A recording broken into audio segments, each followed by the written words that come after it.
Femme. Femme. Femme. Femme. Femme. Femme. Femme. Femme. Femme. Femme. Femme. Femme. Femme. Femme. Femme.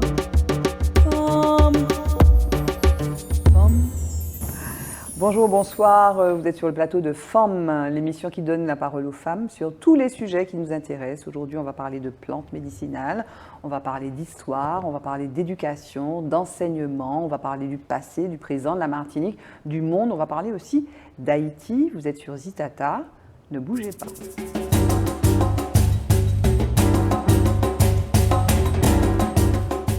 Moi, j'adore le jingle. Chaque fois, je danse. Aujourd'hui, j'ai deux invités, comme d'habitude. À ma droite, Marie-André Concy, bonjour. Bonjour. Et Sylvie Mélien, à ma gauche. Comment allez-vous, mesdames? Très bien. Très, très bien. Ça va? En tout cas, ravie de vous avoir sur le plateau de Femmes, sur Zitata. Et puis, merci d'avoir accepté notre invitation. Alors, je vais faire comme je fais d'habitude. Je vais vous laisser vous présenter. Marie-André, on commence par vous.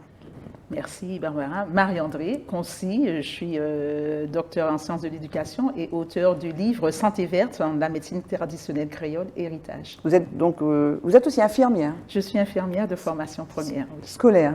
Scolaire, oui. Vous continuez à exercer ce métier-là? Alors, je mène en parallèle les deux activités. Mon activité première et puis mon activité scientifique. Mais les femmes sont incroyables, quoi. Mais c'est énorme ce qu'elles font. On est multiples. Multitâches. On est riches. On nous envie ça. Les hommes nous envient ça. On a plusieurs cerveaux. Ah oui, mais Ah, il faut. Et puis, alors, arrêter le livre, on va le montrer tout à l'heure, mais le livre, c'est pas un petit livre, quoi. C'est un livre, voilà, voici le livre. Donc, on va en parler longuement tout à l'heure.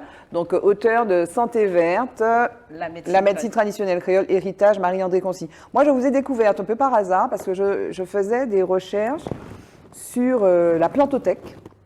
Je travaillais sur un dossier d'installation de plantothèque et je cherchais des éléments sur la valorisation de notre biodiversité, de notre biodiversité médicinale, on va dire, et je suis tombée sur votre thèse. Donc, restez là, Marie-André, ne bougez pas, de manière à ce que vous restiez là pendant l'heure qui suit. On va parler de ça. Et donc, à ma gauche, Sylvie, vous pouvez vous présenter, s'il vous plaît. Alors, Sylvie Mélien, je suis docteur en histoire. Alors, histoire moderne, puisque j'ai soutenu une thèse de doctorat sur l'esclavage dans les petites Antilles anglaises et françaises du XVIIe siècle. Et enseignante. Alors je dis souvent accessoirement parce que je ne suis pas venue à l'enseignement par passion. La passion, c'est vraiment l'histoire. Et donc j'essaie de faire passer cette passion à travers des écrits, à travers des expositions, à travers l'enseignement aussi du coup. Mais vous avez recommencé à enseigner? J'ai recommencé à enseigner. Oui. Parce que là aussi, moi je vous ai connu quand vous étiez à Canopée. Exactement. Et on a eu l'occasion de travailler ensemble. Alors Canopée, c'est quoi? Canopée, c'est un réseau qui aide les enseignants. Oui, c'est un réseau d'accompagnement et de création pédagogique.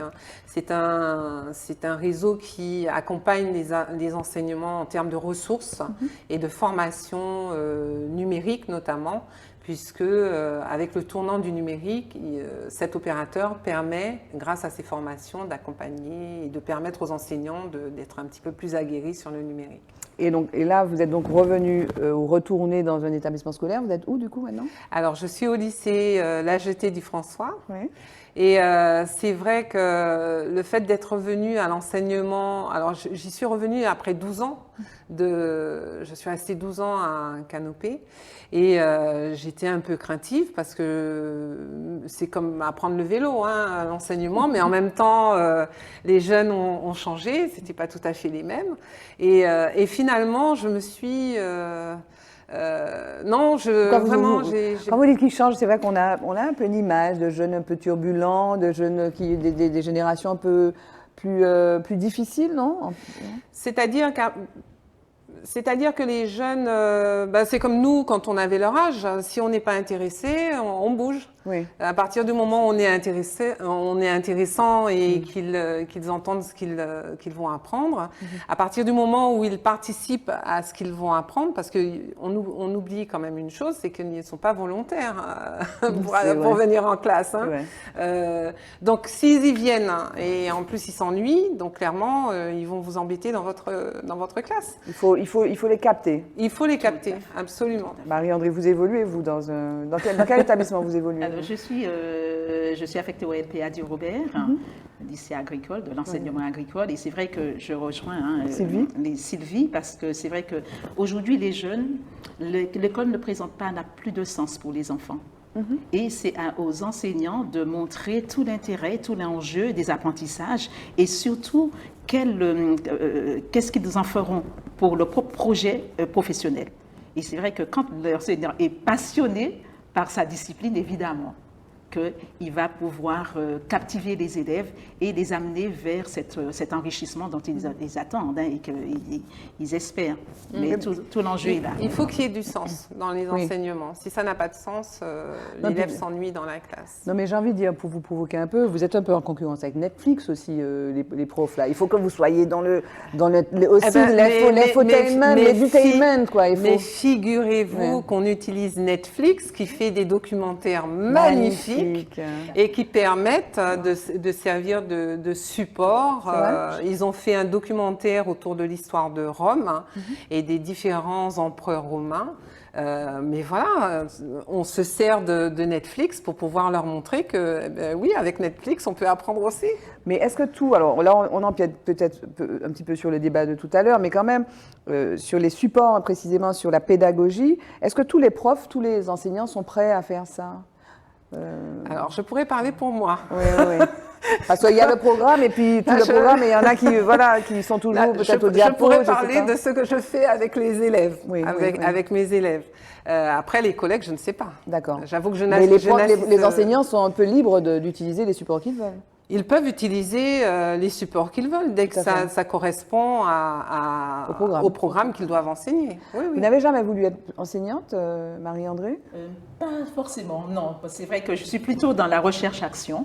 C'est dans cette démarche-là que j'inscris ma démarche et tout ce que j'ai pu mener comme activité et comme action. Mais c'est vrai que, franchement, l'enseignement ne m'a pas... Pourquoi Elle fait ça avec une moue, Non, c'est pas. Non, loin de là. Pourtant, j'aime les élèves. Oui. J'aime beaucoup les jeunes. J'aime beaucoup transmettre, parce que c'est vrai qu'au début, le titre de ma thèse s'intitulait « La transmission du patrimoine médicinal créole, pertinence, problématique, pertinence et évaluation d'un savoir traditionnel ». Évidemment que j'aime ce côté lié à la transmission, mais de là à aller enseigner, c'est vrai que je ne me voyais pas trop. Pourquoi? Qu'est-ce qui vous rebutait un petit peu? Parce que c'est vrai que j'avais pas de préjugés, pas du tout, mais j'aime beaucoup analyser, j'aime bien étudier, j'aime comprendre, et c'est vrai que je suis sur plusieurs projets, tout en continuant en exerçant en tant qu'infirmière, et j'ai un projet qui me tient à cœur. Je ne vais pas le dévoiler parce que c'est vrai qu'il est encore à un stade, il n'est pas un stade embryonnaire, mais je l'ai finalisé et je voudrais simplement, c'est vrai que celui-là me tient à cœur, après l'écriture de ce livre et l'édition aussi d'un prochain manuscrit. Ok. Alors, on va continuer à vous découvrir, à parler de ce que vous faites. Là, on va s'arrêter donc sur un fait d'actualité dans la rubrique Focus, juste après le jingle.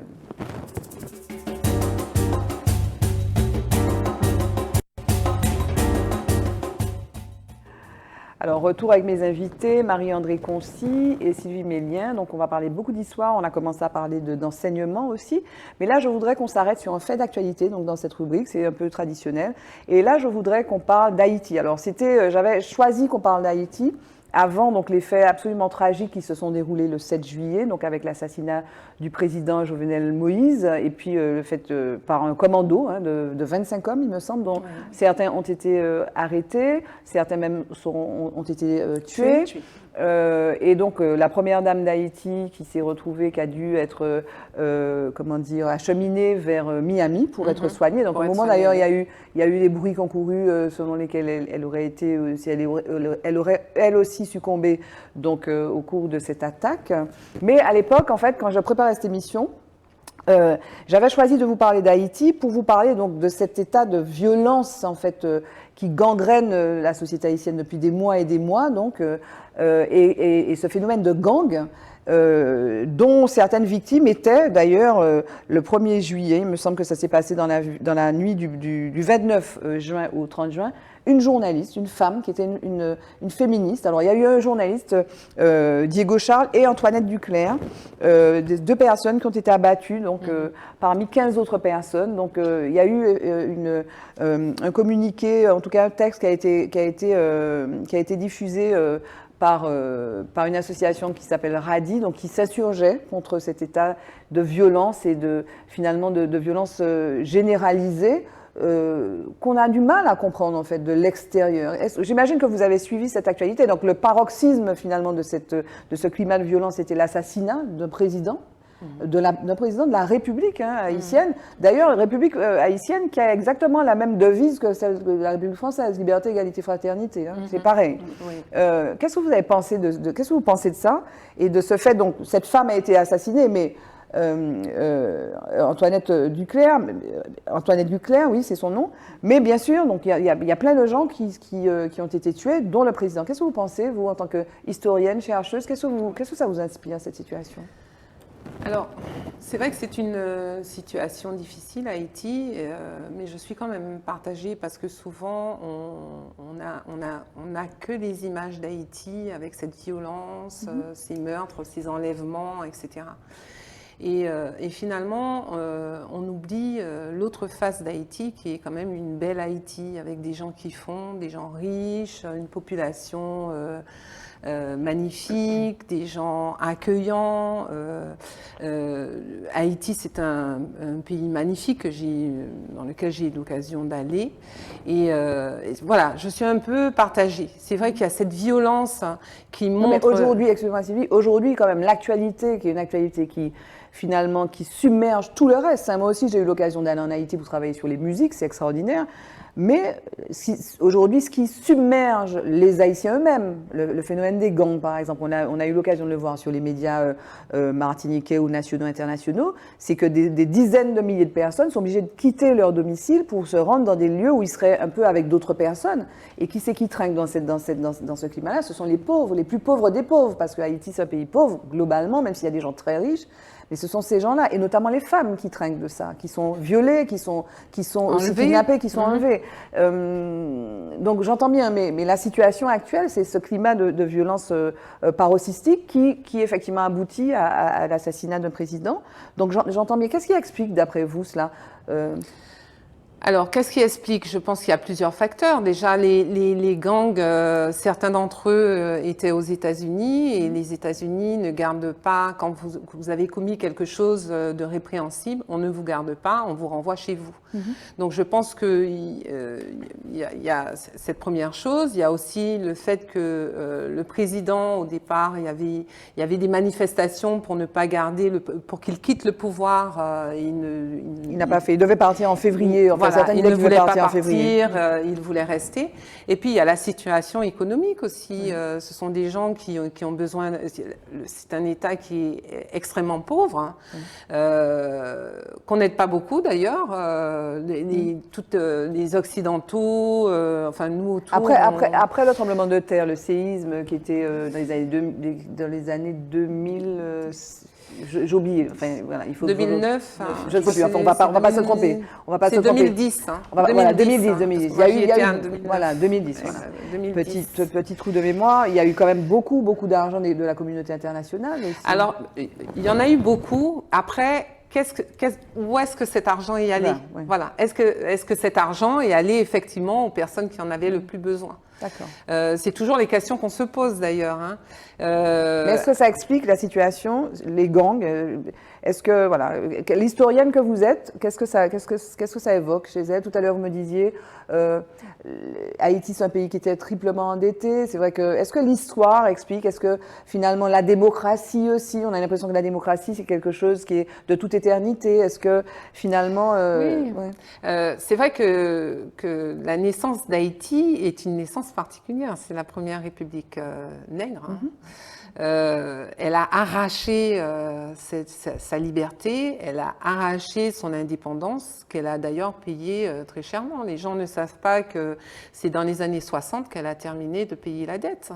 C'est une dette qui l'a appauvrie, puisqu'il a fallu qu'elle paye d'abord la somme qu'elle devait aux Français, cette somme qui était reversée aux anciens propriétaires, aux anciens colons, en fait, qui avaient des habitations sucreries et qui ne supportaient pas d'être dépossédés de leur richesse.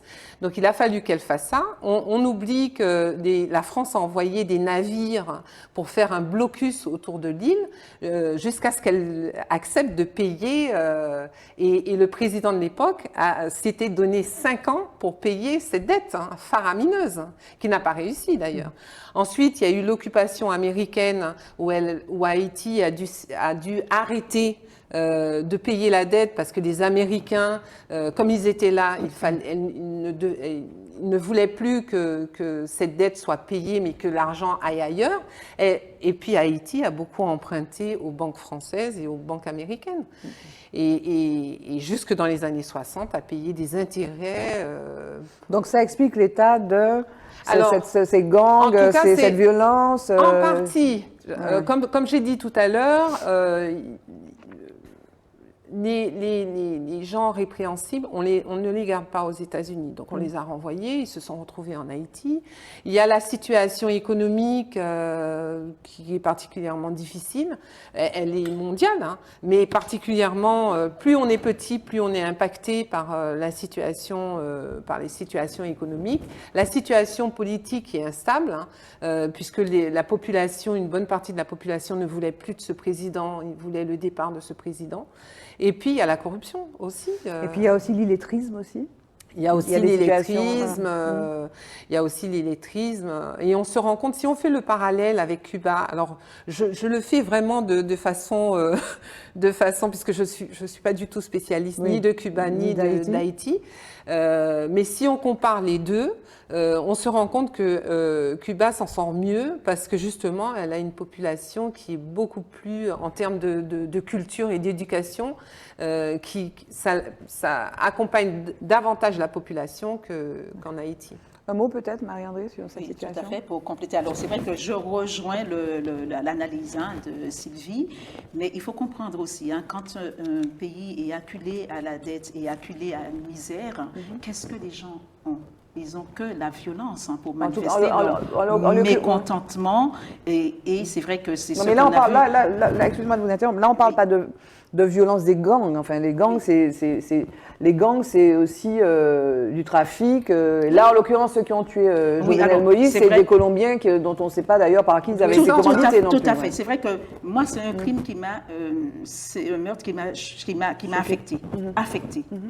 Pourquoi? Parce que c'est vrai que c'est le mode opératoire que j'ai trouvé, parce que je n'ai pas apprécié, comme peut-être tant d'autres, parce que c'est vrai que même si le président il était devenu impopulaire, c'est vrai que Sylvie l'a très bien brossé, l'analyse qui est très fine, mais bon, nous ne sommes pas spécialistes de la question haïtienne, mais néanmoins on peut avoir un jugement, on peut faire une analyse qui nous est très personnelle, et la mienne est la suivante, c'est que c'est vrai que la manière dont ça a été fait, ça m'a choquée, ça m'a aussi, c'est vrai que il y a eu l'assassinat. C'est vrai que j'ai entendu les commentaires des uns et des autres. J'ai entendu des témoignages. J'ai suivi la presse. Et c'est vrai qu'on en parle, parce que c'est l'actualité, c'est un fait d'actualité. Mais il n'en demeure pas moins que cette cascade de violence ne pouvait que aboutir à quelque chose de ce genre. Et c'est vrai que, comme on l'a vu très bien, Haïti était isolé. Haïti a essayé de s'en sortir, vaille que vaille. C'est vrai que le président était impopulaire. C'est vrai qu'il y avait ce mécontentement de la population qui grondait. Et à un moment, c'est vrai, ça ne justifie pas. Je comprends, c'est vrai que moi, je ne vais pas. Mais cette violence gratuite et cette violence allant jusqu'à au meurtre d'un président, alors qu'il était dans sa résidence privée. Oui. Il a été tué sous les yeux de ses enfants, qui ont été ligotés, d'après ce que j'ai entendu, et sa femme qui a été blessée.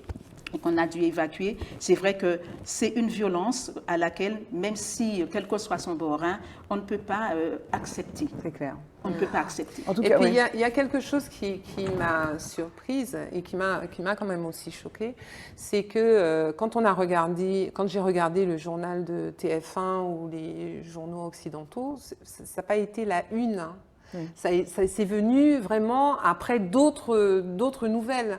Ça n'a pas fait la une de ces journaux. Ce fait se serait passé dans un autre État. Ça aurait été, voilà, on en aurait entendu parler toute la journée. Là, ça n'a pas fait la une des journaux. Mais c'est peut-être à nous aussi, comme la Martinique, la Guadeloupe font partie de cette géographie qu'on dit cordiale, en tout cas de la Caraïbe. Puis c'est peut-être aussi à nous d'intéresser aussi d'intéresser les autres à ce qui nous intéresse. Oui, parce que clairement, il me semble que la stabilité ou l'instabilité en Haïti nous intéresse au plus haut point et va devenir une question, à mon avis, majeure pour le gouvernement français, que ça soit pour ce qui se passe en Guyane, en Guadeloupe ou en Martinique. Oui, c'est vrai. Et parce qu'on est impacté, que nous ne voulons, au-delà même de cette solidarité que nous manifestons, en fait, personnellement, moi, c'est un fait qui m'a beaucoup choquée, que nous avons à manifester au peuple haïtien, il me semble. Il y a aussi des enjeux en termes économiques, en termes migratoires, etc. etc. C'est là où qui vont devenir, sinon, la question migratoire est venue tout de suite sur le tapis. C'est-à-dire qu'on va avoir des Haïtiens qui vont quitter Haïti. Voilà, ça a été l'inquiétude qui a été manifestée. C'est déjà le cas d'ailleurs. Oui, mais plus. Puisque là, ils n'ont pas de président. Il y a une transition qui est en train de se faire, qui est difficile. Il va falloir et évidemment, quand la population ne se sent pas en sécurité, elle quitte l'endroit où elle se trouve pour trouver mieux. En tout cas, mesdames, le sujet est passionnant, donc on va continuer en parlant plus spécifiquement de vos travaux et de vous dans Mots de Femme.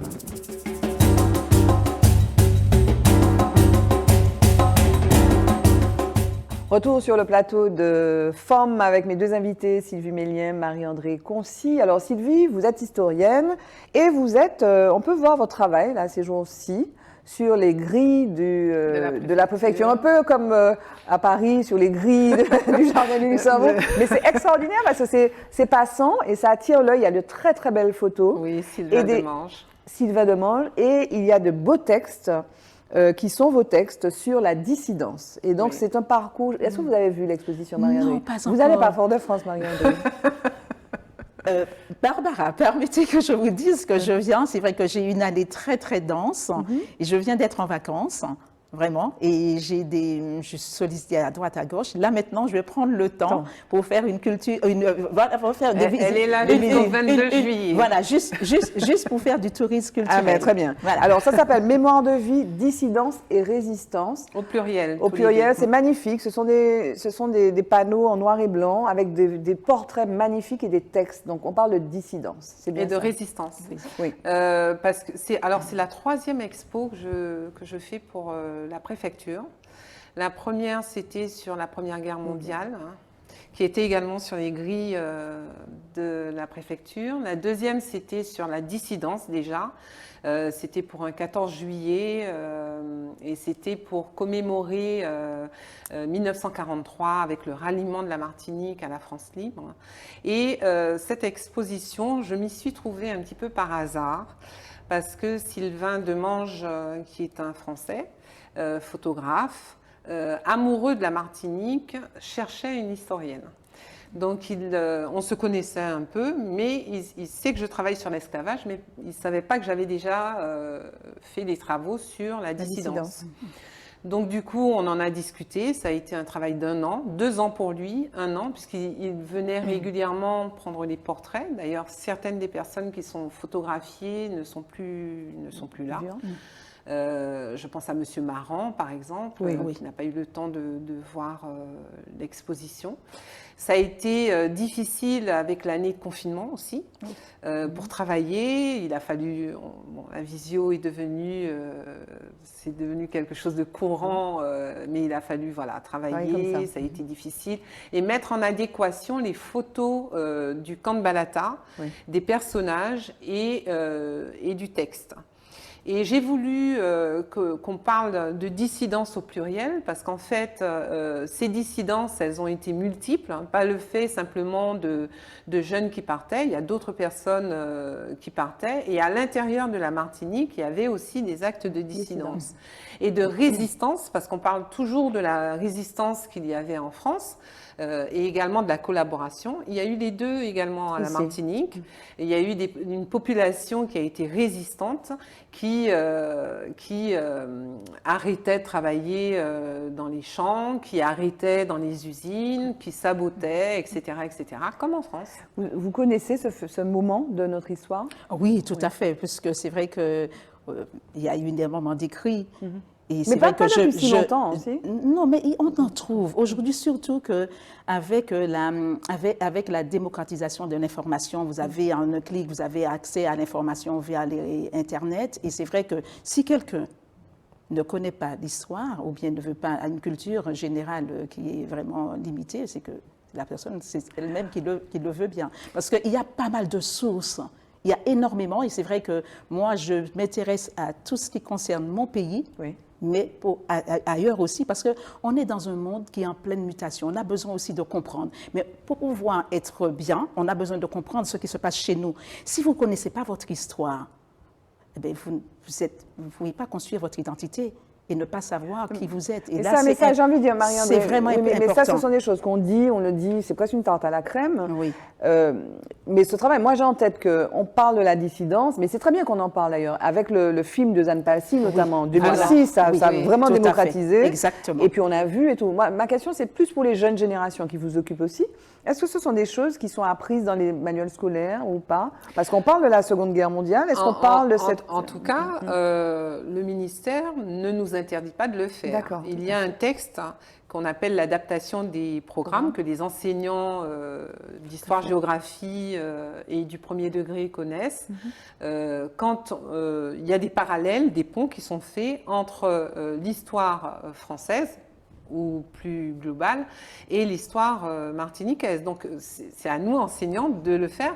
Aujourd'hui, par rapport à une autre période, aujourd'hui, on a des ressources pour pouvoir faire ce travail. Oui. On va continuer à parler de la dissidence, mais je veux donner maintenant la parole à Marie-André Concy, qui est toujours être dans la même démarche, hein, finalement, de chercher, de recherche, de fouiller finalement notre patrimoine. Vous, alors c'est le patrimoine historique, vous c'est le patrimoine comment dire ça, le patrimoine de la biodiversité, oui. Notre patrimoine matériel ou immatériel, immatériel. Là aussi c'était de l'immatériel, oui. Puisque vous êtes intéressé aux plantes et aux plantes médicinales. Tout à fait. Pourquoi ? Alors, pourquoi? Je crois que ça vient d'une certaine dada, je crois. Ah oui, tout à fait. Alors, c'est vrai que je fus initiée par une grand-mère de substitution, parce que mes grands-parents biologiques, je ne les ai pas connus, hein, sont partis trop jeunes, hein, je n'étais même pas encore née. Et c'est vrai que cette grand-mère de substitution, elle nous a élevés, et elle était guérisseuse. Et elle m'a initiée aux plantes, mais sans pour cela, c'est vrai, je la voyais soigner mes frères, mes sœurs, les gens du quartier, mais elle ne dévoilait pas son savoir parce qu'elle avait peur de le perdre. Parce que c'est vrai qu'il y avait une idée selon laquelle, hein, quand les personnes, les guérisseurs et guérisseuses avaient leurs dons et qu'ils transmettaient ce don-là, ils ne pouvaient pas continuer à exercer. Et moi, j'étais piquée, ma curiosité, j'ai toujours eu cette curiosité pour pouvoir comprendre les choses. Et c'est vrai que Dada, comme je l'appelais affectueusement, je lui posais la question et il ne répondait pas. Il me disait, bon, vas-y, tu fais ça, ou bien elle faisait les préparations à base de plantes médicinales pour nous soigner, mes sœurs et moi, plein d'autres gens qui venaient chez elle. Et c'est quand je suis revenue en Martinique. Moi, je suis dans le domaine de la santé. C'est vrai que, comme je disais, je me suis toujours intéressée par les vertus thérapeutiques des plantes. Et quand je suis revenue définitivement en Martinique, en 2000, j'ai constaté qu'il y avait quelque chose qui n'allait pas parce que nos aînés partaient avec leur savoir qu'ils ne transmettaient pas.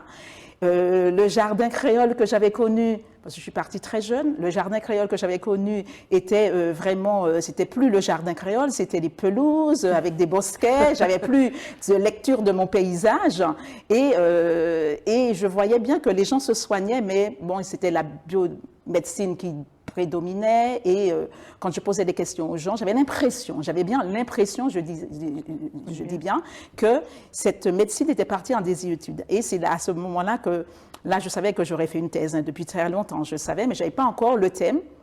Et là, j'ai dit, voilà, c'est ça, mon thème. Et je suis partie sur... Mais comment vous avez procédé? C'était quoi? C'est de la recherche documentaire? C'est des entretiens? Alors, c'est beaucoup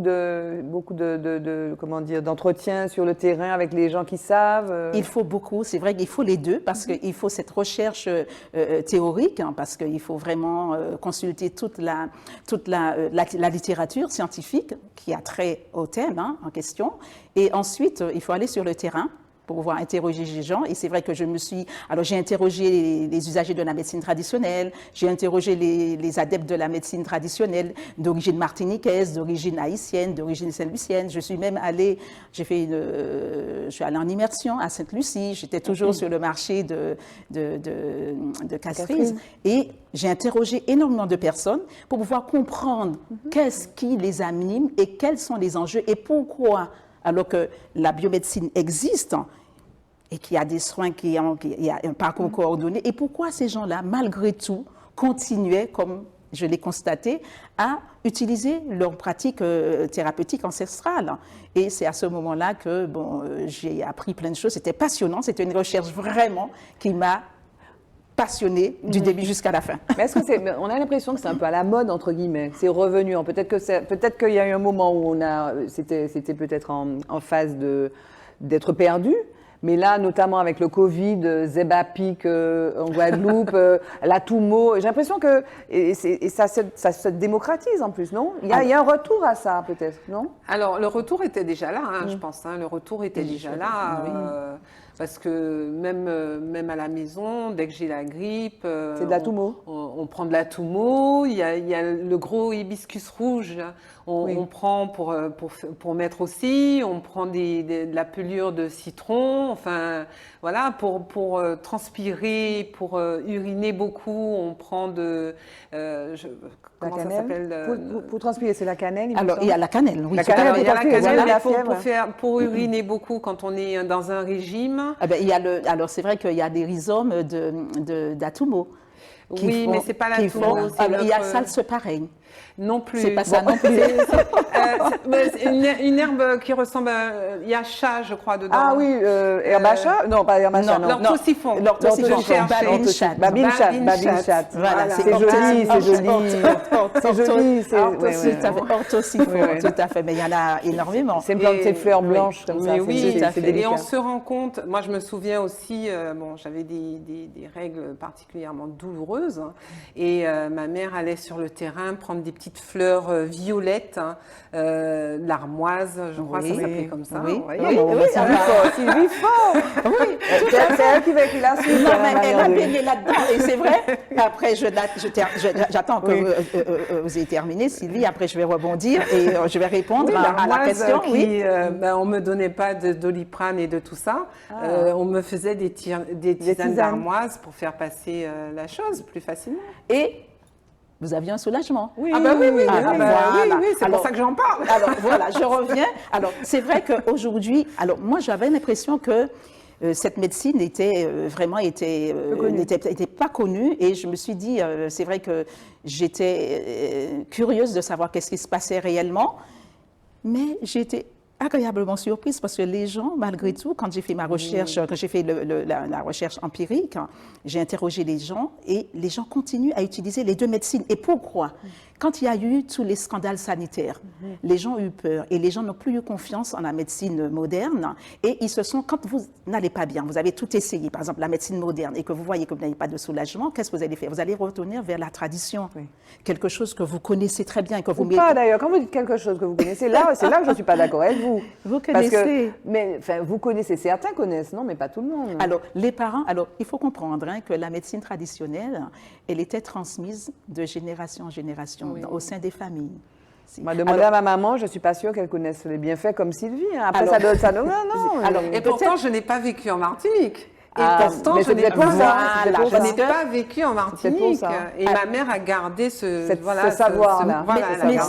Tout dépend de l'environnement dans lequel on a baigné. C'est vrai que si vous aviez baigné dans un environnement où il y a des personnes, des adeptes de cette médecine, forcément vous en êtes imprégné. Et à un moment, c'est vrai que même si vous ne l'utilisiez pas, vous avez à un moment, il y a une connexion avec cette tradition qui se fait, puisque vous avez conscience qu'à un moment, il y a quelqu'un dans votre entourage qui l'a utilisé. Et les mémoires, on a cette mémoire-là. Et vous revoyez les gestes, parce que même moi, quand je suis partie, je suis revenue après quelques années en France, dans l'Hexagone. Qu'est-ce qui s'est passé? J'ai commencé à faire cette recherche et j'avais oublié certains gestes. J'avais oublié, mais je vous assure. Et quand j'ai commencé à m'intéresser, j'ai retrouvé cette manière, ce comportement que ma dada nous avait. Comment? Parce que comme il fallait reconnaître la plante, il fallait. Alors, elle nous avait montré, elle nous avait initié, et tous les gestes sont venus comme ça, paf. Et on a cette mémoire. Mais aujourd'hui, est-ce que vous diriez, alors j'ai plusieurs questions à vous poser, Marie-André, c'est passionnant.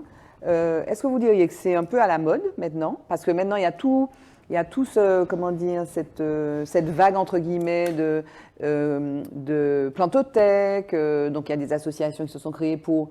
Alors, les plantothèques, c'est un peu spécial. Hein, c'est les plantes d'urgence, mais bon, c'est quand même aussi une espèce de sauvegarde de ce patrimoine. Il y a aussi des jardins partagés. Et donc, est-ce que vous diriez que voilà, qu'il y a une espèce finalement de regain d'attention pour cette pharmacopée, cette biomédecine traditionnelle? Évidemment, parce qu'aujourd'hui, les gens ont bien constaté, parce qu'il y a une méfiance vis-à-vis de la médecine. C'est pour ça. Voilà, exactement. Et ce que j'ai découvert tout au long de la recherche, et quand j'ai interviewé les gens aussi, il y a cette méfiance. C'est vrai que les gens, ils sont de plus en plus éclairés, ils veulent aussi se soigner de manière plus respectueuse de leur corps, et ils souhaiteraient aller plus vers une médecine qui soit plus naturelle. Et il y a un engouement pour la biomédecine, pour la médecine traditionnelle, et on le voit, et c'est vrai que vous avez tellement d'enseignes qui fleurissent partout, et c'est vrai que ces personnes, qu'est-ce qu'elles vous disent? Elles vous disent que quand elles utilisent les plantes, il y a moins d'effets secondaires, et c'est vrai que quand elles s'utilisent concomitamment, simultanément, la médecine traditionnelle et la médecine, voilà, ça fait de bons effets. Diminue les effets délétères de la biomédecine. Tout à fait, mais il faut quand même... Pardon, je termine, merci. Qu'est-ce qui se passe? Alors, c'est vrai qu'aujourd'hui, il faut les éclairer parce qu'aujourd'hui, on ne peut pas laisser les personnes aller vers des pratiques à risque. C'est ce que j'allais vous dire. Voilà, c'est ce que je voulais vous dire. On y arrive. Les pratiques à risque. C'est ce que je voulais vous poser comme question. Emmanuel Nossin, Emmanuel Nossin, il faut y aller parce qu'il faut aller de manière cohérente. Emmanuel Nossin, que je connais bien, c'est vrai que il fut directeur du réseau Tramil, et il a fait ce travail, et aujourd'hui il anime des ateliers où il permet à ces personnes qui souhaiteraient se soigner de manière plus naturelle, plus respectueuse de leur corps, avec les plantes, avec les ressources naturelles, et je vous assure que quand vous participez à ces ateliers-là, vous en ressortez enrichis. Et quand vous voyez toute cette biodiversité dont on n'a pas encore mesuré, vraiment, je vous assure, en matière de recherche et d'innovation médicale, il faut comprendre qu'une plante contient 250 à 450 substances actives différentes. Si bien que quand nos grands-parents qui avaient la sagesse nous recommandaient d'utiliser une thérapie naturelle avec un certain dosage,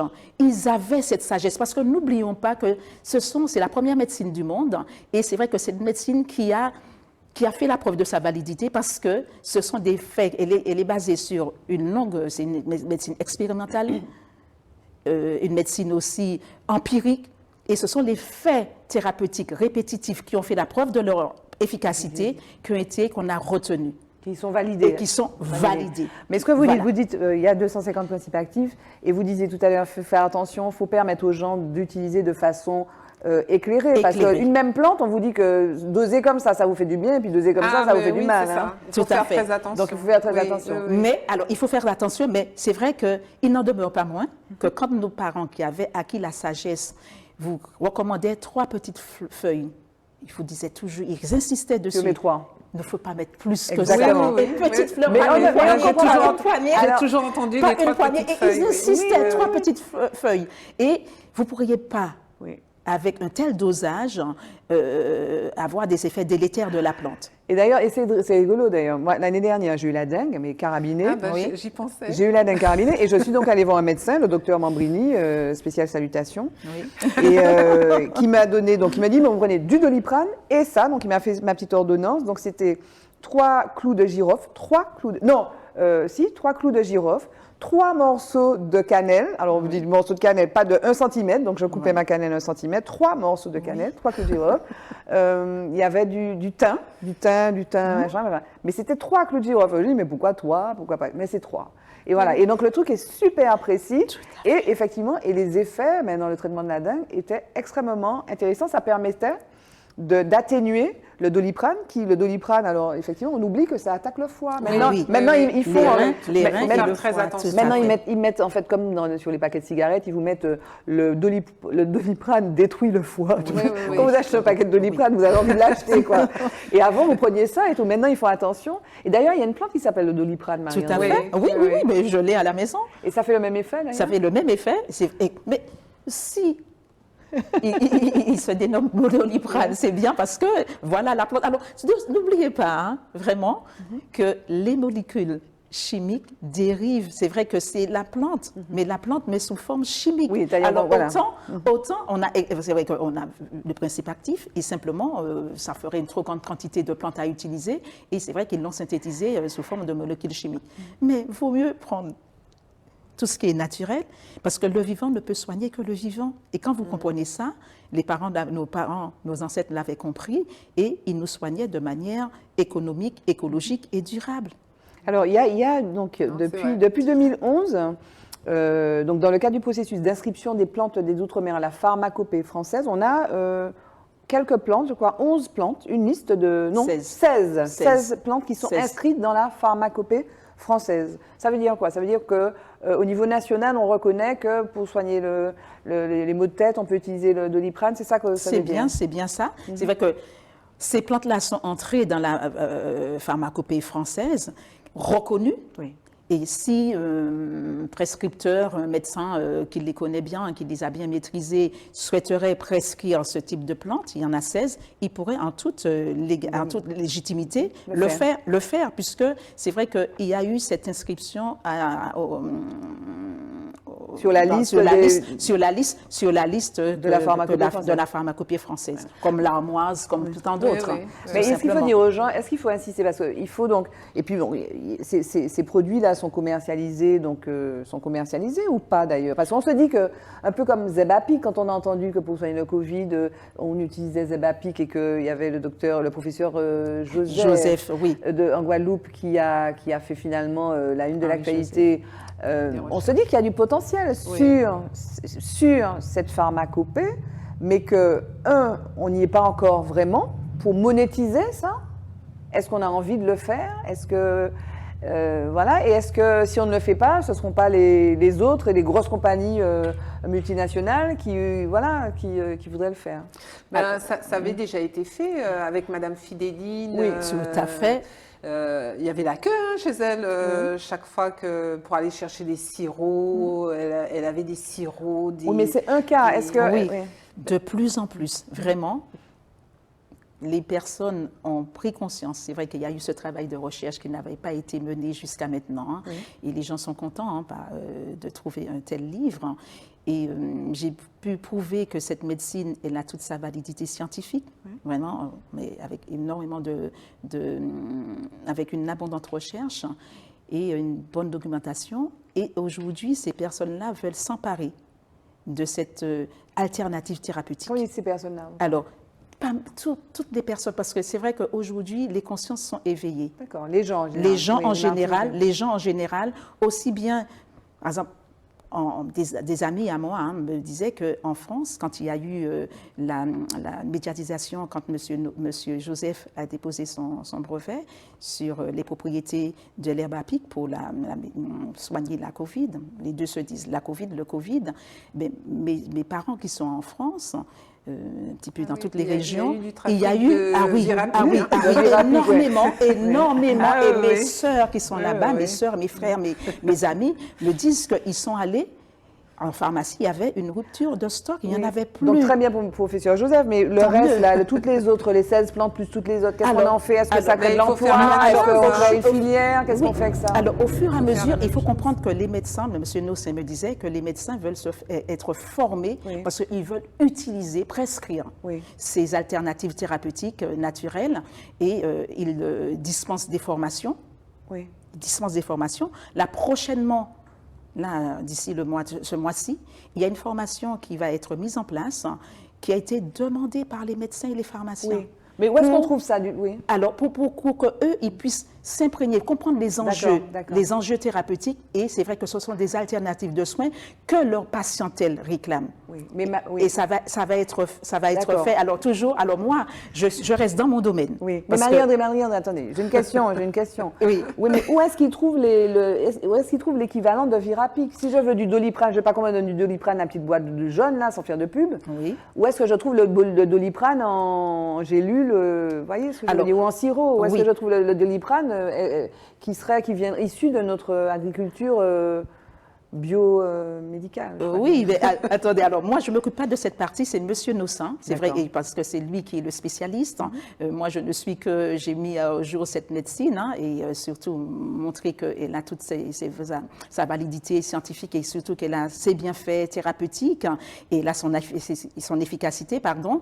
Et c'est M. Nossin pour l'instant, c'est lui. C'est vrai, il y avait M. Longfosse, mais il n'est plus sur le département. Et ce sont ces deux spécialistes qui sont des ethnopharmacologues qui vont pouvoir accompagner pour la transformation. Pour la transformation. Et les ateliers sont déjà c'est un dispositif qui a été mis en place. Et aujourd'hui, il y a cette formation qui est mise en place et qui va démarrer prochainement et il va pouvoir former les personnes parce qu'il assure déjà cette formation auprès des médecins, des pharmaciens, mais là maintenant il faut que ça se poursuive. C'est intéressant de faire passer ces messages aux jeunes aussi. Oui, c'est-à-dire qu'on s'imagine toujours, avec le numérique, on s'imagine qu'il n'existait rien avant. Oui. Comme si, voilà, il y a une fracture. Et on se rend compte que, et tout à l'heure vous en parliez sur le fait qu'il faut faire le relais entre les choses qui sont connues par les plus anciens et continuer à faire ce relais pour que cette terre continue à vivre et à pouvoir... voilà, que ça soit une terre de transmission parce que c'est une terre extrêmement riche. Par ses plantes, par ses gens, par sa culture, par ses arts. Enfin voilà, c'est une terre très riche. Et justement, utiliser ce moyen numérique pour encore valoriser et faire connaître encore plus les richesses que nous avons chez nous. Et pour les jeunes, c'est important. Et c'est un moyen, justement, cette richesse, ils peuvent le transmettre à d'autres. D'ailleurs, quand ils sont ailleurs, hors de la Martinique, c'est la première chose qu'ils transmettent. La richesse qu'il y a chez eux. Alors, je veux rebondir sur ce que vous venez de dire. Vous dites, on s'imagine qu'il n'y avait rien avant.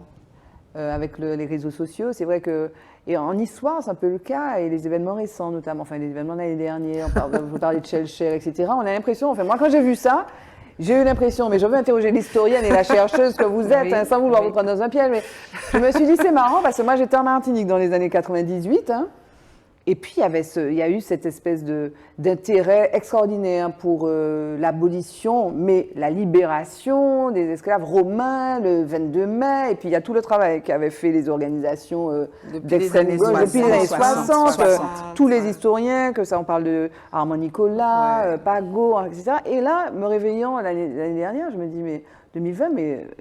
ça n'a pas eu lieu, qu'est-ce qui s'est passé? En fait, on a l'impression que finalement, chaque génération veut réinventer l'histoire. Mais j'ai une question à vous poser. Est-ce que les historiens ne sont pas finalement au cœur de comment dire, de certaines tentations de la part des pouvoirs, là, de la part de gens, de groupes, finalement, d'utilisation, en fait, comment dire, oui, d'utilisation. Est-ce que vous n'êtes pas l'enjeu, finalement, de ces guerres ou de ces oppositions? On pense à Sarkozy dans les années 2005-2006, qui voulait trouver un sens intéressant à la colonisation. Et puis vous l'avez beaucoup. J'avais même fait un papier à Fillon pour dénoncer ce qu'il avait dit à Sartre, en disant que l'Occident avait apporté la civilisation à l'Afrique notamment, oui, le discours de Dakar, c'était en 2006. Ça m'avait empêché de dormir d'ailleurs, j'avais fait un papier sur ça. Alors, la question. La question, c'est, est-ce que finalement, moi j'ai l'impression, c'est un peu, vous disiez, on s'imagine qu'il n'y avait rien avant. Oui. Donc, et effectivement, l'idée que les générations nouvelles veulent réinventer ou refaire ou relire l'histoire, et j'ai même entendu des gens dire il faut relire l'histoire, enfin bref, ça c'est une première question. Donc, est-ce que c'est votre sentiment aussi? Et deuxièmement, est-ce que vous, en tant qu'historienne, vous n'avez pas le sentiment d'être au centre finalement d'enjeux, de pouvoir, voilà, on parle de récit national. Comment en tant qu'historien, vous pouvez rester neutre sans être utilisé? En tout cas, j'essaie de l'être, neutre. Oui. Mais c'est vrai, dans mon parcours d'historienne, quand j'ai commencé à travailler, alors je vais parler de l'esclavage, quand j'ai commencé à travailler sur l'esclavage, je n'avais pas... Déjà, j'ai eu énormément de difficultés à trouver quelqu'un pour soutenir la thèse, parce qu'à l'époque, jusqu'à maintenant d'ailleurs, il n'y a pas de chaire d'histoire de l'esclavage, de la traite négrière en France. Ça existe aux États-Unis, ça existe en Angleterre, mais on n'a pas en France. Oui. Donc, avis au gouvernant, à qui il faut demander ça, ministre? C'est à qui est le ministre? Ministre de l'Éducation nationale. Voilà, donc on va écrire la lettre. Il faut une chaire donc de l'histoire sur l'histoire de l'esclavage. Ou à nos députés. Oui. Nos députés peuvent, voilà, c'est du grain à moudre pour les députés. Voilà, donc j'inscris ça sur le programme sénateur politique. aussi d'ailleurs. Voilà. Et donc j'ai dû aller avec mon directeur de thèse, c'était un directeur, Jean Meyer, qui était spécialiste de l'histoire de la marine, qui n'a rien à voir avec l'esclavage. Oui. Donc voilà, il y a aussi l'encadrement, le suivi. Aujourd'hui, on a plus d'historiens qui sont spécialistes de cette période. Et c'est vrai que c'est... Et puis, il y avait la difficulté d'avoir les ressources. Hein. Quand on veut faire des ressources, si vous n'êtes pas en France, à l'époque de ma thèse, bon, c'était à Paris qu'il fallait être. Après, les ressources, les archives ont été délocalisées, elles sont à Aix-en-Provence. Donc, vous voyez un petit peu les choses. Oui. Quand on veut travailler sur des documents, je sais bien qu'il y a des documents qui m'échappent parce qu'il faudrait que je prenne un avion toutes les 2 minutes pour aller à Aix-en-Provence pour pouvoir regarder. Tout n'est pas numérisé. Alors, c'est vrai que le fait qu'aujourd'hui, on ait des outils, alors je pense à la BNPM, la Banque numérique des patrimoines martiniquais, qui existe, qui n'est pas fonctionnel aujourd'hui parce qu'il y a eu un problème de logiciel, d'adaptation de logiciels. Donc aujourd'hui, c'est pas encore, tout n'est pas fonctionnel. Mais n'empêche que ces outils, Manioc également, de l'Université des Antilles, tous ces outils-là permettent à l'historien de pouvoir accéder à des documents. Sinon, il aurait fallu, comme je disais tout à l'heure, prendre l'avion pour aller à Aix-en-Provence, passer du temps à Aix-en-Provence pour pouvoir travailler. Donc, il y a déjà cette difficulté de l'accès à la ressource. Et puis, ça dépend des périodes sur lesquelles vous travaillez aussi. Et puis, on n'est pas nombreux. Sur le XVIIe siècle, on n'est pas. Moi, je travaille beaucoup sur le XVIIe siècle. Il m'arrive de faire des incursions sur le XVIIIe et sur le XIXe. Mais sur le XVIIe siècle, on n'est pas nombreux. Donc, il y a aussi le nombre de chercheurs qu'il y a autour de cette histoire qui fait qu'on a l'impression, et je l'ai entendu quand les statues ont été déboulonnées, que les historiens ne faisaient pas leur travail. Ben, si, on fait le travail, mais sauf que... Oui. Après, la question qui était posée, pour être tout à fait complet, enfin, j'étais un peu provocatrice, la question qui est posée par ce déboulonnage, c'était aussi la question de l'utilisation, de la présence dans l'espace public de choses qui seraient aussi, qui rappelleraient aussi d'autres aspects aussi des périodes. Alors, c'est vrai que chaque fois que je passais devant des Nambucks, je m'étonnais de le voir debout. là. Ça m'étonnait. Oui. Ça m'étonnait de le voir debout là, surtout à la place où il était. Oui. C'est vrai qu'il y a des statues qui n'auraient pas peut-être dû trop. Il y avait un trop. Trop de statues. Tue les statues. Tue les statues. Joséphine, il y a eu beaucoup d'hésitation sur Joséphine. On lui a d'abord coupé la tête. Voilà, ensuite, on lui a mis de la peinture rouge. Oui, mais ça dit quelque chose aussi. Le fait qu'on la garde dans l'espace public avec la tête coupée. On dit quelque chose. On dit qu'à un moment, elle n'avait pas eu la tête coupée, qu'à un moment, on lui a coupé la tête. Absolument, après, il aurait fallu peut-être pour ceux qui sont là, qui ont comment dire, le pouvoir de décision, mettre des choses pour expliquer qui est. Oui. Moi, je vous dis, dans mes rêves les plus absolus, vous voyez comment moi je voyais la savane, je voyais des Dambuc, comment elle s'appelle, Joséphine, mais je voyais Romain, je voyais Pierre, je voyais Fanon. Vous savez, à la manière comment c'est Ousmane Sow, vous savez, les géants, les géants d'Ousmane Sow. Voilà, des espèces de trucs immenses. À la limite, Joséphine, on aurait pu la mettre dans une espèce de sarcophage, un truc encore plus grand. Parce qu'il faut raconter cette histoire-là dans l'espace public. C'était ça aussi qui était dit. Mais il faut le raconter parce que ces histoires-là font partie de notre histoire. Voilà, c'est aussi notre histoire. Des Nambuc, quoi qu'on puisse dire, 1635 septembre, il est arrivé, fait partie de notre histoire. Schellcher fait partie de notre histoire.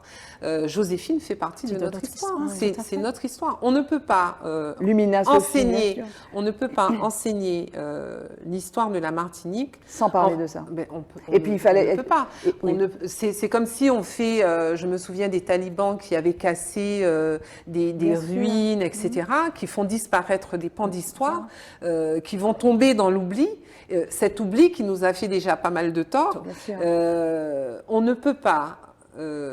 Effacer de l'espace. Non. Il fallait rééquilibrer. Il faut rééquilibrer, il faut peut-être réagencer. Ça prouve aussi qu'il manque certainement des espaces. Oui. Il n'y en a pas suffisamment pour raconter l'histoire, pour raconter notre histoire. Et puis, comme je disais tout à l'heure, on n'est peut-être pas suffisamment nombreux sur l'ensemble des périodes. Et puis j'ai oublié dans cette statuaire qui serait un petit peu identitaire, ou en tout cas historique, j'ai oublié les Indiens, j'ai oublié ceux qui sont venus du sud de l'Inde, qui sont venus de Carical, qui sont venus de Madras, qui sont venus de Pondichéry, on les a oubliés. Et puis voilà, donc il y a eu effectivement, donc chaque génération a à dire quelque chose, donc il y a des choses qui se sont exprimées, mais vous étiez quand même bien au centre de ces contestations. Tout à fait. Je me souviens d'une émission radio d'une chaîne concurrente où j'ai été, je m'y attendais pas, j'ai été prise à partie parce que je suis également enseignante, où je me suis entendue dire que j'étais une menteuse parce que je dis que j'enseigne alors que c'est pas la vérité. Voilà, ça a été violent. Après, je me dis que c'est peut-être nécessaire parce que du coup, ça nous donne du grain à moudre. Je me dis que les choses, voilà, l'exposition qu'on a fait sur la dissidence, on ne peut pas nous reprocher de ne pas en parler, parce que pour le coup, ce sont nos visages qui sont sur les grilles de la préfecture. Les ouvrages que j'ai pu faire, l'ouvrage sur lequel je suis en train de travailler, ne parlent que de nous. Donc, oui. Alors, merci, Barbara. Juste une précision, c'était contre les symboles que les personnes, les jeunes ont... Parce qu'il y avait pas, ils ont manifesté. Il faut bien entendre ça. Oui. C'était contre ces symboles parce qu'ils n'avaient pas une lecture de grandes figures de l'histoire. Et je voudrais juste préciser que Emmanuel Macron, il a demandé à l'historien M. Blanchard de pouvoir mettre à l'honneur quelques figures de cette biodiversité. Et c'est vrai qu'il en a retenu, alors il devait en retenir 2000 et il en a retenu 1000. Et aujourd'hui, certaines rues en France sont nommées. C'est vrai qu'on les a enlevées et ce sont des noms d'illustres personnages de la biodiversité. Ça, je voulais simplement... De la diversité. De la diversité, pardon. C'est important parce qu'à un moment donné, un jeune Martiniquais ne se reconnaissait pas dans la France dont on lui parlait. Et c'est normal qu'il ait envie de pouvoir s'identifier. Il a envie, quand il feuillette ses livres d'histoire, même s'il y a l'adaptation des programmes, hein, mais il a envie qu'on lui en parle davantage. Il a envie de mieux connaître l'environnement dans lequel il vit. Il a envie d'avoir ses héros aussi. Puis ses repères. Ça sert de guide. Tout à fait. Ça sert de guide. Et ça, je le comprends tout à fait. Oui. Quand on a une histoire différente, quand vous partez de la richesse des gens, parce que tous les ouvrages qu'on peut lire actuellement avec le mot esclavage ou esclave, d'ailleurs le mot a été changé puisqu'on ne dit plus un esclave, on dit esclavisé. Oui, tout à fait. Ça veut dire que c'est l'homme qui a été mis en esclavage ou la femme a été mise en esclavage. Il n'a pas voulu devenir un esclave. Il faut donner une lecture différente. Même dans cette histoire douloureuse, il y a des choses positives, dans le sens que nous sommes arrivés porteurs d'une richesse culturelle. Tout à fait. Qui nous a permis... les plantes se sont transmises malgré mais même la culture. Voilà. Et en fait, on a gardé cette chose-là dont nous étions porteurs a permis de faire de l'île ce qu'elle est aujourd'hui. Oui. Sauf que c'est pas ce qu'on nous disait. Oui. C'est pas ce qu'on nous disait. On nous disait simplement que des gens sont venus, ont colonisé, ont mis en esclavage, ont fait travailler, on produit des choses sans parler de nous, en fait. Voilà, mais nous, excusez-moi, mesdames, et je vais vous donner la parole, Marie-André. Merci. Là, quand on vous regarde, Sylvie, vous êtes une chabine aux yeux. Alors, je n'aime pas qu'on m'appelle chabine. Moi, je suis chabine, d'accord. D'accord, excusez-moi. Moi, je suis une chabine. Non, mais vous non plus. Alors, je suis quoi, je suis une Martiniquaise. Parce qu'en fait, tout ce chabin, ce vocabulaire, mulâtre, c'est un vocabulaire qu'on continue à véhiculer et c'est un bestiaire en fait. Oui. Mais non. Oui, d'accord. C'est pas politiquement correct. Ces mots sont mes statuts en tout cas. En tout cas, mon oncle m'appelait quand j'étais prêt à son âme, m'appelait Chabine. C'est comme ça qu'il m'appelait. Bon, effectivement, il savait pas que c'était le petit de oui, mais quand on le sait, voilà, on ne veut plus. Donc comment vous dites donc on vous appelle Sylvie quoi. Ben on m'appelle Sylvie, j'ai un nom, un prénom. Oui, bien sûr, mais vous parlez de votre morphotype. Oui, voilà. Ben, je suis martiniquaise. D'accord, ok. Il n'y a pas besoin. Quand un Français dit qu'il est français, il dit qu'il est. Voilà, je suis du Grand Nord de la Martinique. Mes parents sont originaires de Grand-Rivière et de Basse-Pointe. Et ça me va bien, mais on ne va pas l'identifier par rapport à sa couleur de peau, par rapport à ses yeux, par rapport à ses Je voulais juste décrire. Si je voulais vous décrire, je vous dirais que vous avez les yeux bleus. Pour ceux qui vous regardent à la télé, peut-être qu'ils ne le voient pas, vous avez les yeux très bleus. Vous avez des cheveux jaunes, crépus, bouclés. Vous avez des traits, vous avez des pommettes hautes. Je dois vous décrire. Alors, vous avez les nez épaté. Vous avez les yeux en amande un peu. Alors, j'ai pas le droit de dire qu'elle a un nez un peu. Europe centrale, Asie, voilà, exactement. Donc, en fait, il y avait des mots effectivement qui étaient liés à cette histoire coloniale et d'esclavagisme. Donc aujourd'hui, on n'utilise plus ces mots-là. Faut plus les utiliser. Ah non, les gens les utilisent. Moi, pour vous voulez plus. Je ne veux pas qu'on les. En tout cas, je ne veux pas qu'on les utilise. Pour moi. Alors, Marie-André, vous vouliez dire quelque chose? Après, je voulais simplement... Oui, tout à fait. Alors, je voulais simplement dire, je rebondis sur ce que Sylvie a dit à l'instant. On nous a fait comprendre, on nous a fait croire que nous n'avons aucune richesse, nous n'avons aucun savoir, nous n'avons rien. Et c'est vrai qu'en faisant cette recherche, je m'aperçois que nous sommes riches de tous les possibles. Et que c'est au sein de l'habitat sans plantation qu'il y a eu un syncrétisme créatif détonnant. Quand vous regardez, alors il y a eu la médecine, certes, la médecine traditionnelle, avec tous ses apports culturels. Et cette médecine s'est énormément enrichie et s'est structurée pour pouvoir devenir un système vraiment qui est complexe, qui est riche, qui est dense, mais qui a permis de sauver des vies. Exactement. Voilà, beaucoup de vies, parce qu'il n'y avait pas d'autres références médicales. Autre chose, au sein de l'application plantation, nos ancêtres, qu'est-ce qu'ils ont fait? Ils étaient de cultures, d'ethnies différentes. Qu'est-ce qu'ils ont fait? Ils n'ont pas renié les humanités des uns et des autres. Ils ont construit une langue. Ils ont construit une société, une identité. Et ils ont utilisé, la voie qu'ils ont utilisée, c'est la créativité, l'imaginaire, pour pouvoir se réunir, mais et puis surmonter le traumatisme, surmonter le traumatisme. Ouais. Et là, et Aimé Césaire, je terminerai par Aimé Césaire qui dit quoi? Quelques milliers d'habitants qui sont arrivés sur une terre étrangère et qui ont construit, qui ont fait à partir de briques, de brocs. Ils ont fait refait un monde, ils ont fait refait un monde. Et il fallait vraiment que l'Antillais, moi je le cite, que l'Antillais soit un demi-dieu, un demi-urge pour pouvoir être un homme. Et je dis, yes. Bravo. Nous sommes des hommes. Nous sommes des êtres en lancement. Nous sommes des êtres. Nous sommes très créatifs. Regardez la musique. Quand vous écoutez. La médecine. Regardez, alors la médecine, je suis partie de la médecine. Et ça, j'ai la chair de poule.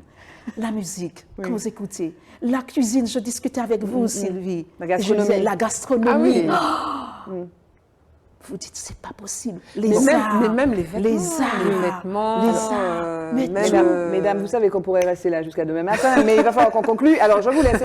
J'ai ouvert le livre à une page 135, exactement.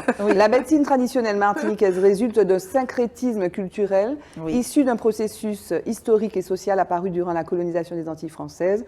Elle se caractérise par l'ensemble des connaissances et des pratiques traditionnelles de soins utilisées par une civilisation pluriethnique pour se soigner sans avoir recours à une quelconque assistance médicale. Tout est dit. Tout est dit. On a fait le lien entre l'histoire, les plantes. Mi-émission. Merci Marie-André. Donc, mesdames, on va, avant de faire le mot de la fin, une question rituelle. Quel est l'homme qui vous a le plus influencé, Marie-André Concy? Alors, l'homme qui m'a le plus influencé, Aimé Césaire. Ok. Est-ce que vous êtes capable, j'ai demandé à une autre invitée, est-ce que vous êtes capable de me réciter un petit vers d'Aimé Césaire? Alors, peut-être pas les vers, mais plus dans ce... Une phrase. Bon, Aimé Césaire. Aimé Césaire. Aimé Césaire. Aimé Césaire. Oui. Et vous, alors moi, ça ne sera pas un grand homme, ça sera simplement mon père. Ah, c'est un grand homme. Ah oui, pour moi, c'est un grand homme. Mais je veux dire, voilà, il n'est pas à l'image d'Aimé Césaire. Pour moi, il est grand. C'est mon père parce qu'il nous a toujours l'éducation qu'il nous a donnée. Et puis, cette envie qu'il avait qu'on puisse réussir, peu importe le métier qu'on allait faire, à partir du moment où on était droit dans tout ce qu'on faisait et qu'on était équilibré, aimant, et heureux, bienveillant et heureux. Heureux. Oui. Bon, réfléchissez au mot de la forme, le mot de la fin, juste après notre petit jingle.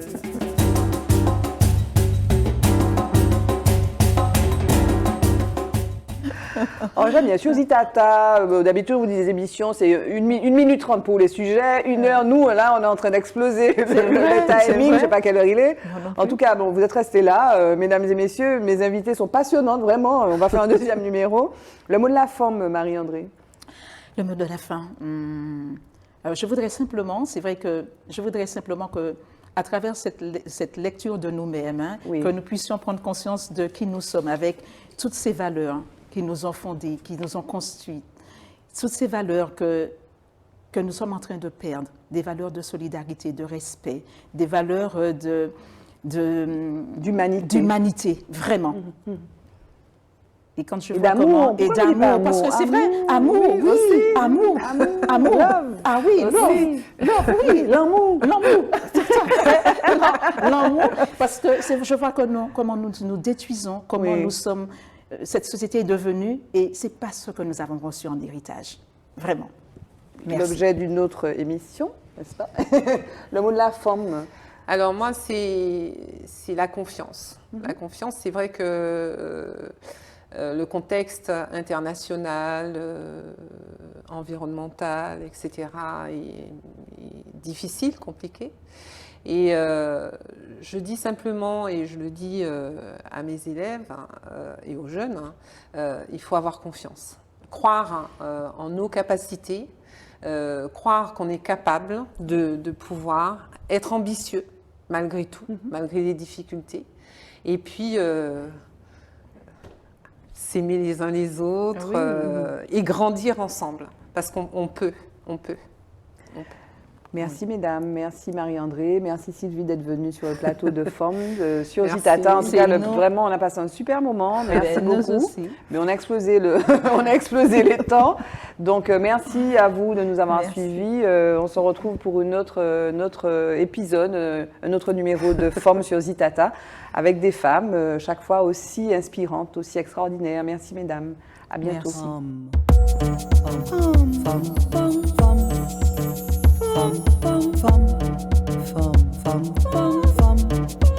Femme.